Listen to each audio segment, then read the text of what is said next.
Episode 49, an interview with Anthony Lacavera of Global Live.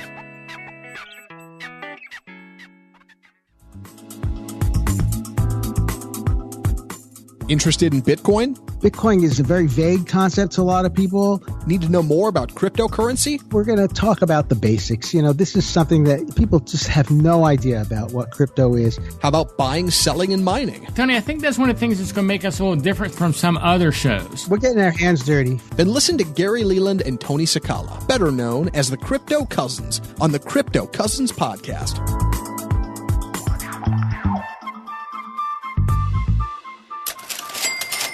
This week's price. This week's price in Bitcoin, $6,380. That's down $1,333, or 17.4% for the week. Howdy, howdy, howdy. Gary Leland here. And this is Tony Sakala. Welcome to the Crypto Cousins podcast. Tony, we got a great show today for everybody. Yes, we do. I was fascinated talking with Anthony Lacavera. He is an amazing entrepreneur, and he looks like he just got out of college. I mean, he's a really young guy and really bright guy. And he didn't go to college to be a business major. He was an engineer. He was an electrical engineer, and pivoted into becoming a founder and a venture capitalist. And I'm very inspired by Anthony Lacavera. Yeah, this was a great show. This is a Crypto Center Stage episode we're having.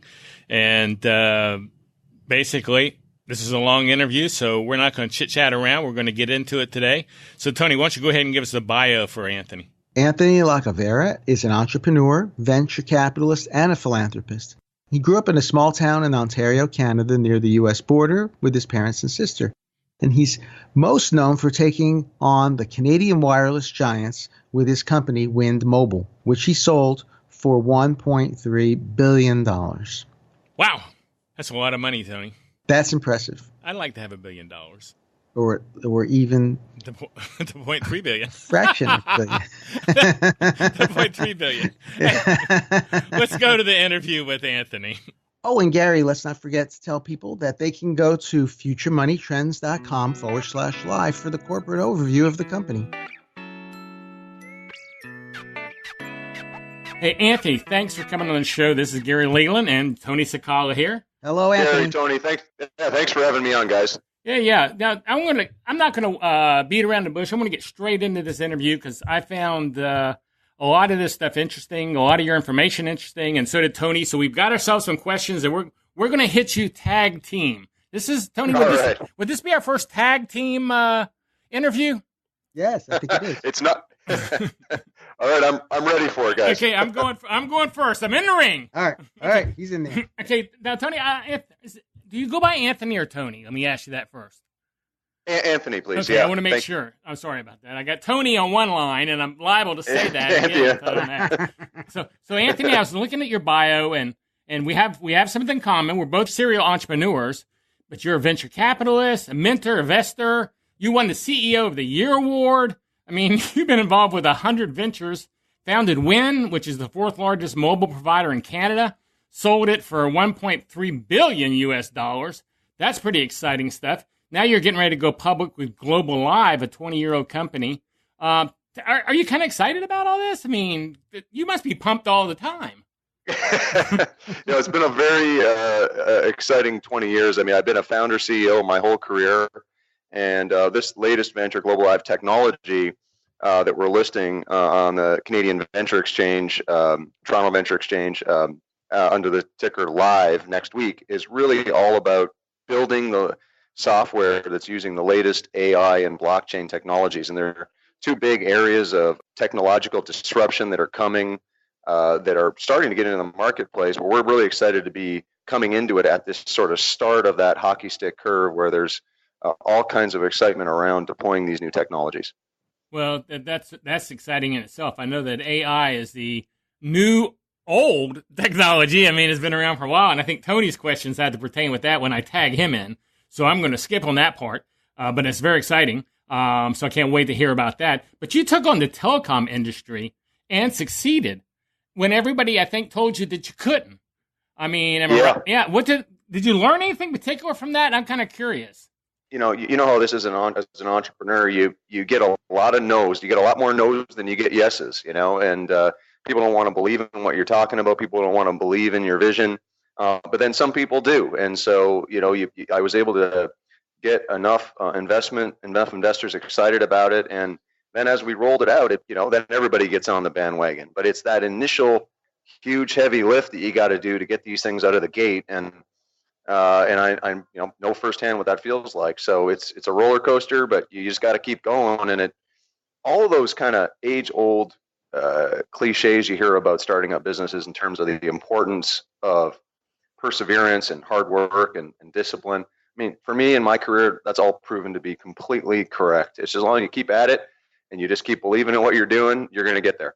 Yeah, I believe you. You've got a lot more no's probably than you did yeses. But I think that this sounds crazy, but it's kind of like coaching youth sports. If you want to make a new team for your son or daughter, no one wants to play with you, that kid to play with you. You haven't proven. They don't know you're going to be a good coach or not. And if you win like the World Series, everybody wants to be on your team. Everybody wants to be on your team. so everybody wants to be with a winner. Just it's more people. It's harder to find the people that want to give the winner a shot to become the winner, right? You got it. Right on. What advice would you give young entrepreneurs looking to make an impact on the world like you have?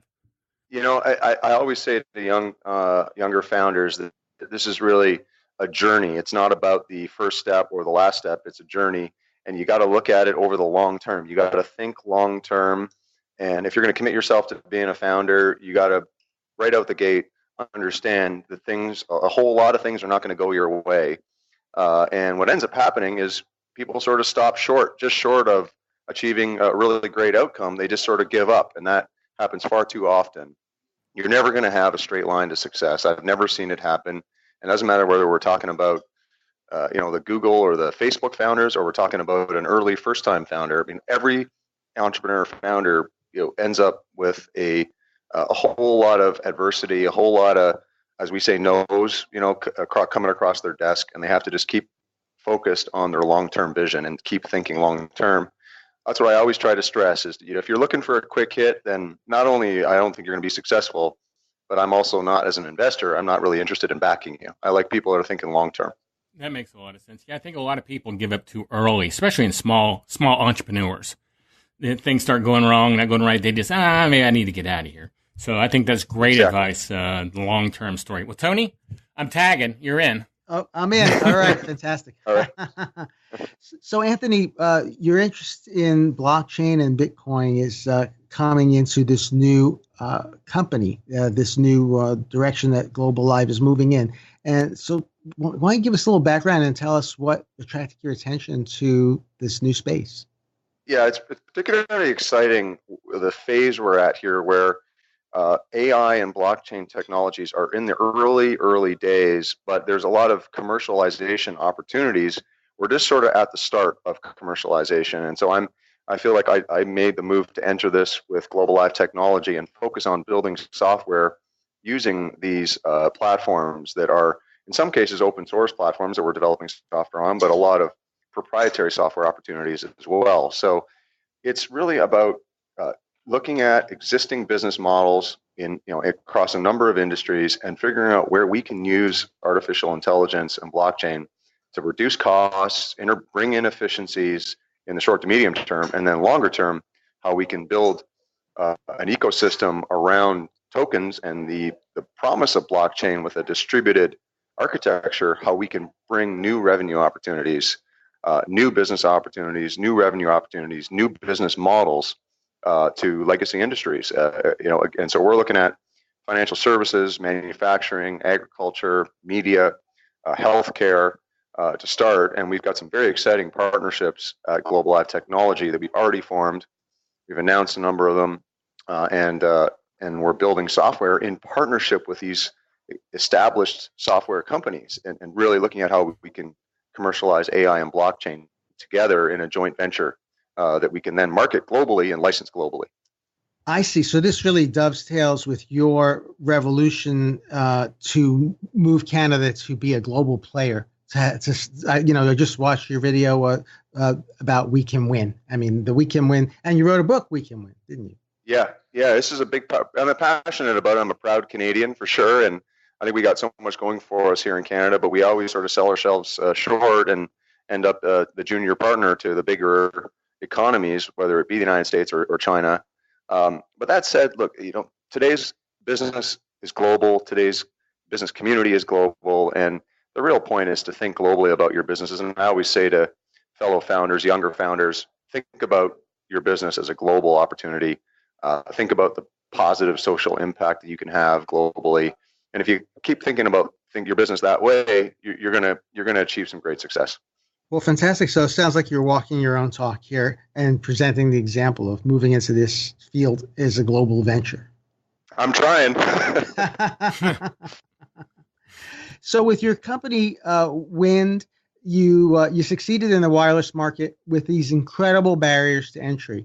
I saw the news articles. I mean, you were the minnow with the sharks. Do you see parallels today with cryptocurrency and banking, fintech, that sort of thing?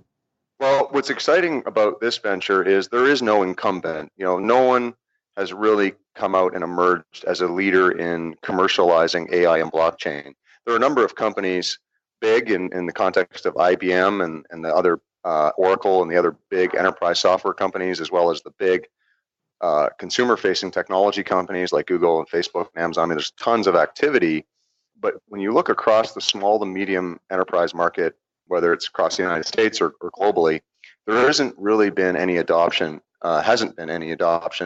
in any material way of AI and blockchain. So there isn't really an incumbent that we're challenging. In the telco, you mentioned in the Wind Mobile venture that you mentioned, I was challenging the incumbent. I was challenging the market, the dominant market players, and positioning my brand as a challenger brand. This context, I'm trying to position, and I am positioning my brand as a leadership brand and a thought leadership brand that's rolling out the latest AI and blockchain technologies. I see. Okay, so that's a whole different vision here, because what I've been seeing in the arena is that you've got New York and you've got Chicago and you've got the SEC, and they see this idea of regulating the industry to limit growth and limit new players coming in. So that's great that you see it in a different way, and really by putting together AI and blockchain, you are tackling it from another angle. Yeah, I mean, look, the convergence, of AI and blockchain is very exciting. And when I say convergence, I mean, when you look at AI today, AI works. It's based on the data sets that you input to it. So if you input partial or fractured or incorrect data into it, you're going to get a bad outcome out of that AI. So by combining AI and blockchain, we're using blockchain to ensure the integrity and completeness of the data by that promise of blockchain in terms of the traceability of the immutable ledger. We have a complete data set that we're inputting into our AI algorithms, and it's a data set that we can rely on, and that way we're going to get much better outcomes out of our artificial intelligence platforms. So you're avoiding the garbage in, garbage out problem. You articulated it perfectly. It's that classic problem in software, right? Of garbage in, garbage out. Okay, fantastic. So what factors do you see is necessary for companies to succeed in this new field? Like, so what is it that you're bringing, and what do you see as unique talents and abilities and that you're bringing to the table? Well, we've got 20 years history of designing and commercializing software across a number of industries. And so, our service businesses in the global life world have historically been in the telecommunications industry, but we've had a series of software startups that I've led over the past 20 years with successful exits. And really, it's all about getting stuff in the marketplace. I really believe that it's always a race to commercialization. It's speed to market. And so the joint ventures that we're forming are all about speed to market. We're partnering with companies that have established customer bases, that have proven product market fit, that have proven business unit economics, and we're just strapping on, if you think of it as a strap on of a big catalyst and accelerator to their own business using AI and blockchain. So we're we're building on the existing success of our partners and seeing where we can really help them accelerate their growth. And we do it in a joint venture. So we're totally aligned. It's 50-50 joint ventures that we formed at Global Life Technology. So, I mean, you guys know this as entrepreneurs yourselves. Like when you're, the key thing in a partnership is alignment, and when you build true alignment, it leads to great outcomes. I see. Fantastic. Well, it sounds like not only do you have the alignment, but you are really taking advantage of what has truly become this year of AI, or this AI has just, as I say it, it's an overnight sensation, like 40 years in the making. You got it right.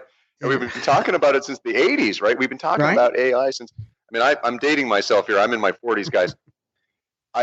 We've been talking about AI since I was a kid. And it just, the technology, the hardware was never there. The networks were never there. The internet wasn't there. And so we look at sort of all this coming together now, the culmination of fast, high-speed networks that are ubiquitous, of device processing capabilities. You look at how powerful a smartphone is these days. And you combine it with storage, cloud storage, that's become much less expensive at scale. And so all these things have come together to enable these AI business models to now have a real meaningful role going forward in across every corner of our economy. I mean, everything is going to be disrupted and transformed by AI. It seems like, as someone pointed out, that it's this giga revolution. When you get a gigabytes of data, gigaflops of processing, and giga bandwidth, that you're able to bring these networks together, and there's like an emergent property, then suddenly they become smart and they start solving the problems that you've been trying to work on for decades, but you didn't have enough data, as you say. It's the data.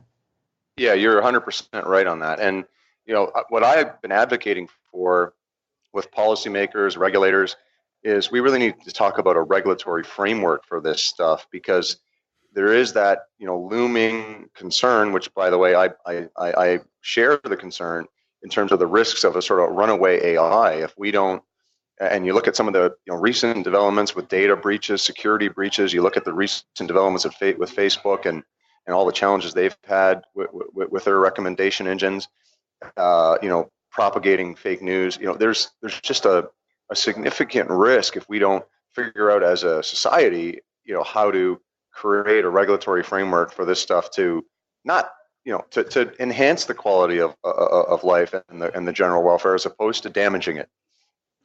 Well, I think you've hit the nail on the head. I mean, the whole idea of AI scares a lot of people. We saw what happened when things run amok. If you recall, Microsoft's experiment with Tay. Remember Tay? It was a Twitter bot, and it was about 12 hours later, 4chan had gotten in there, and Tay was a neo-Nazi spouting hate. It was incredible. It was unbelievable. Yes. It was just unbelievable. Again, a runaway AI. And it's so damaging, and look, the whole industry gets hurt by that, because rightfully, you have citizens saying, like, well, I don't trust this stuff. This is crazy. I don't trust this stuff. And of course, we got Hollywood making movies telling everyone that it's going to be a Terminator, a revolution of the machines, and everyone's going to become a right. Exactly. Yeah. So we I really think there's a leadership role. Someone's got to step up and take a leadership role here and sort of be the overarching guiding thing. And I really believe that the U.S. administration really needs to lead the way here. And I hope that the scientists in the U.S. administration are thinking about these things, and how do we create this framework so that AI can truly help society, as opposed to add more risk and damage to it. I think that's a wonderful viewpoint, a way to look at it. Kevin Kelly, he was the founding editor of Wired magazine, said that really AI is the next dial tone. Yep. Tap into the whole wireless model, so to speak. The idea that it's just there, it's underlying everything. I completely agree. I think it's time for me to tag team back to Gary. Oh, well, I'm in. All right. Specific questions for you, yeah. Let me get through these ropes here. Okay, I'm in. Okay.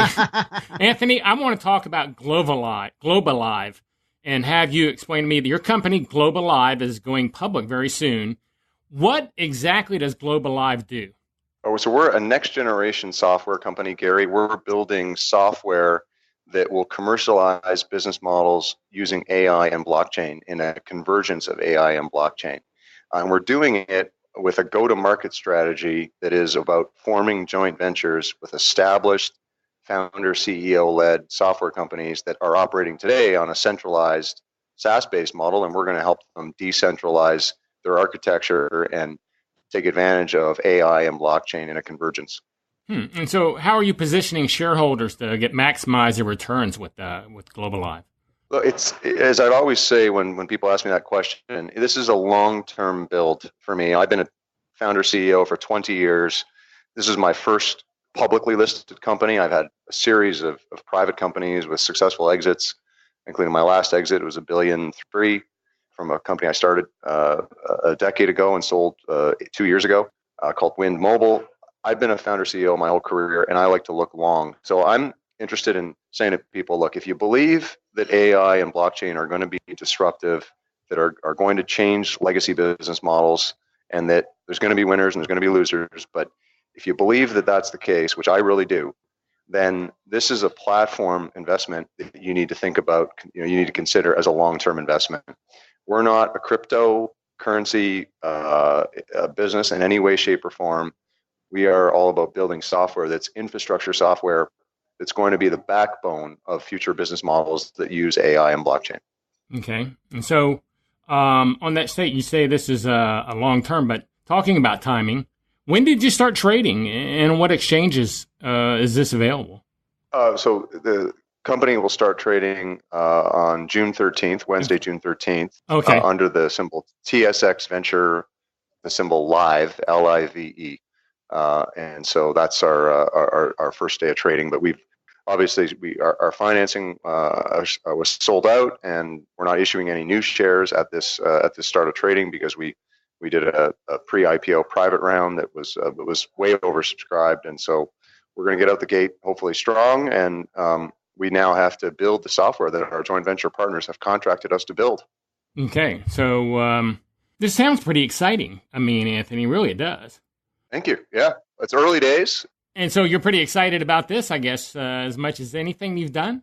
Yeah, this is by far and away the most exciting venture because my whole career, the start of my career was actually in the late 90s, and I was making websites. And we all remember those days, or some of us, I'm sure, remember those days in the late 90s where everybody wanted a website.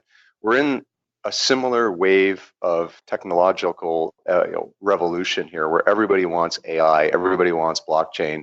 And there's a lot of hype around it now. There's going to be a lot of business models that don't work, and there's going to be some that do work. And we're really focused on partnering with existing, established, successful companies and building software together in a joint venture. I feel like that's the fastest way to market. I feel like that's the best way to help increases our chances that our software will become the prevalent software using AI and blockchain. Yeah, that makes sense. Well, how can potential shareholders listening, investors who understand the potential, value the company using earnings or cash flow? Yeah, it is a early stage company, so I don't think that an investor should be thinking about earnings or cash flow. This is, again, similar to the late 90s. This is when we were creating the internet. Now we're creating the internet of value surrounding cryptocurrencies, digital currencies, and entirely new business models. So again, the focus has got to be long term. If someone is looking for immediate returns, it's probably not the right investment. But if you're thinking about infrastructure and long term success, I think that given our track record of commercializing software successfully over the last 20 years, I think we're a place that you might want to consider. Okay, so in a nutshell, what can investors expect from you? Yeah, we're going to commercialize software. So our revenues come from software licensing. Our revenues come from services and transactions that will be using our software. So if you look at one of our joint ventures is called Global Live Big Dev. We designed and are commercializing the Kodak DRM, the Kodak One coin and ecosystem around that coin, which is surrounding digital rights management for photography and videography. That Kodak One success has now led us to have a whole pipeline of exciting big name brands that are looking to us now to design coin ecosystems for them. So that's one big focus. Another focus is that we have CoinSquare, joint venture. CoinSquare is a leading exchange in Canada, and we're launching that exchange in the UK in Q3.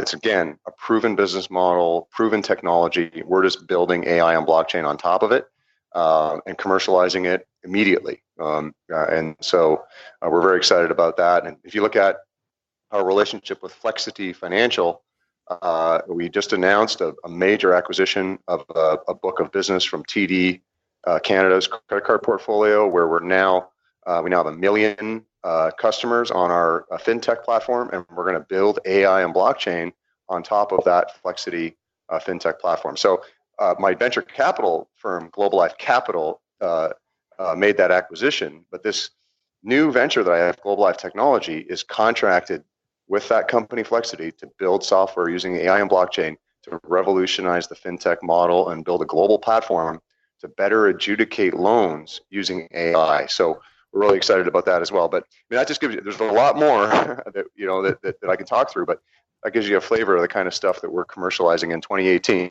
Okay, so I guess that's a lot of information. That's exciting information. Tony, I'm going to tag you one more time. Is there anything you want to add in here? Because this is a lot to consume.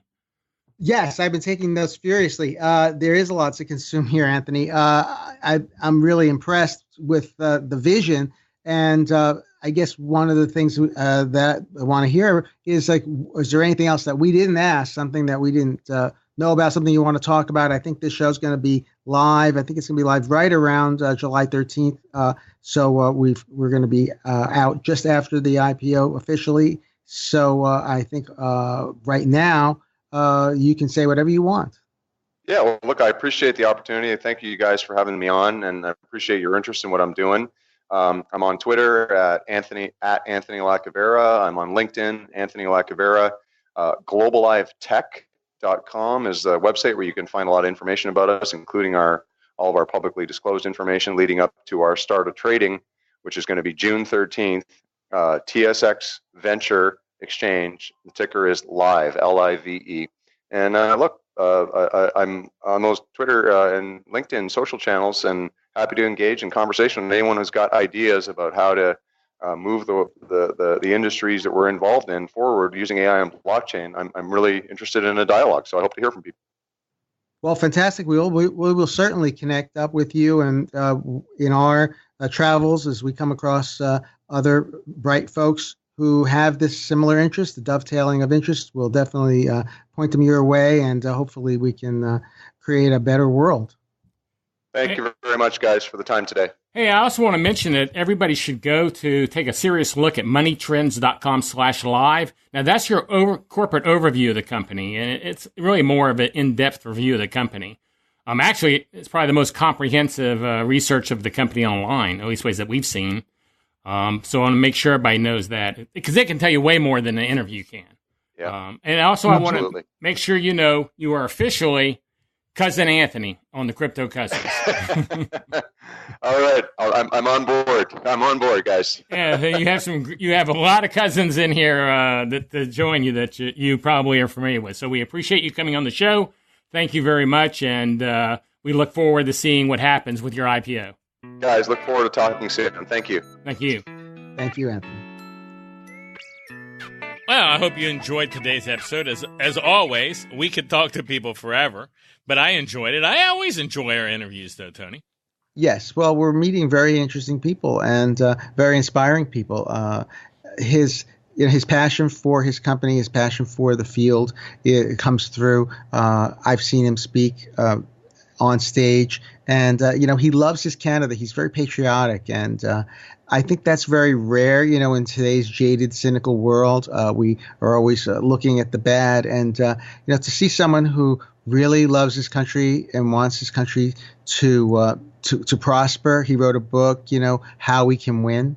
I think that's really inspiring, and I really felt for the first time this idea that patriotism can be really pure, and you can really feel his heart is in it. Well, everybody needs to go to futuremoneytrends.com/live, and that's where the corporate overview of his company is. It's really a more in-depth interview, or more depth information than you got on this interview here. I know I said that during the interview, but it's a pretty good site to go to, so I want to make sure to mention that again. Yeah, because the report outlines the details of the company, which they're having their IPO. They had their IPO on June 13th. So that was yesterday. Yesterday. Yeah. So I want to give a big thanks to everybody that's been listening and subscribing and leaving reviews on YouTube. We get so many of those. This really does help the show. And make sure if you're interested in subscribing, go to cryptocousins.com/subscribe and find your way to subscribing. This also was a center stage episode, which we were compensated for this episode. And make sure and check out our conference this fall or in July at bitblockboom.com. Tony, anything you want to mention before we get out of here? We just look forward to seeing you on the next episode. And don't forget, you can call us with questions or comments at 747-777-9471, and we try to play those in the show. Or you can email us questions at thecryptocousins@gmail.com. We want to get you all guys all involved with the show. Thanks for listening, everybody. Love you. Thanks for listening to the Crypto Cousins podcast. Please share this podcast with anyone you know that is interested in cryptocurrency. Your friends can subscribe on iTunes at cryptocousins.com/iTunes and on Android at cryptocousins.com/play. If you want to know more about Tony or Gary, just go to tonysakala.com or garyleland.com. Make sure and join us on the next episode, and thanks for listening.